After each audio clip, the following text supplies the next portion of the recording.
ಮೊದಲನೇದಾಗಿ ಬಂದಿರುವಂತಹ ಎಲ್ಲ ಮಾಧ್ಯಮ ಮಿತ್ರರಿಗೆ ಧನ್ಯವಾದಗಳು ಅಂಡ್ ವೇದಿಕೆ ಮೇಲಿರುವಂತಹ ಪ್ರತಿಯೊಬ್ಬರು ಗಣ್ಯರಿಗೂ ಅಂಡ್ ನನ್ನ all co workers thank you so much for coming and making this event wonderful.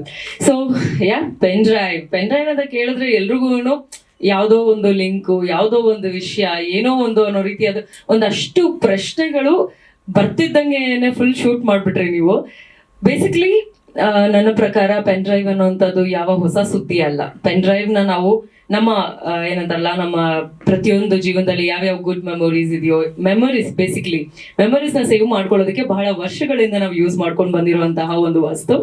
And ಈ ಒಂದು ವಸ್ತು ಒಳಗೆ ಬಹಳ ಹೋರಾಟದಿಂದ ಕೆಲಸ ಮಾಡುವಂತಹ ವ್ಯಕ್ತಿಗಳನ್ನ ತುಂಬಿ ಸಿನಿಮಾ ಮೂಲಕ ನಿಮ್ಮೆಲ್ಲರೂ ಎಂಟರ್ಟೈನ್ ಮಾಡಬೇಕು ಅಂತ ಡೇವಿಡ್ ಸರ್ ಮುಂದೆ ಬಂದಿದ್ದಾರೆ. ನಾವೆಲ್ಲರೂ ಜೊತೆಗೆ ಇದೀವಿ. ಅಂಡ್ ಪೆನ್ ಡ್ರೈವ್ ನಲ್ಲಿ ನನ್ನ ಒಂದು ಪಾತ್ರ ಪೊಲೀಸ್ ಪಾತ್ರ.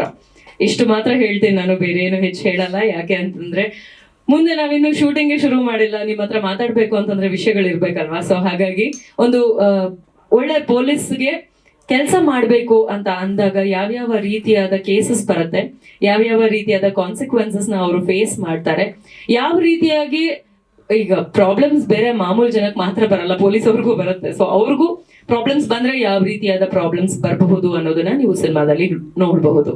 ಸೊ ಇದಿಷ್ಟು ಪೆನ್ ಡ್ರೈವ್ ಬಗ್ಗೆ. ಸೊ ನನ್ನ ಪ್ರಕಾರ ನಾವು ಯಾವುದೇ ಟೈಟಲ್ ಇಟ್ಕೊಂಡ್ರು ಕನ್ವೆ ಮಾಡೋದು ಎಂಟರ್ಟೈನ್ಮೆಂಟ್.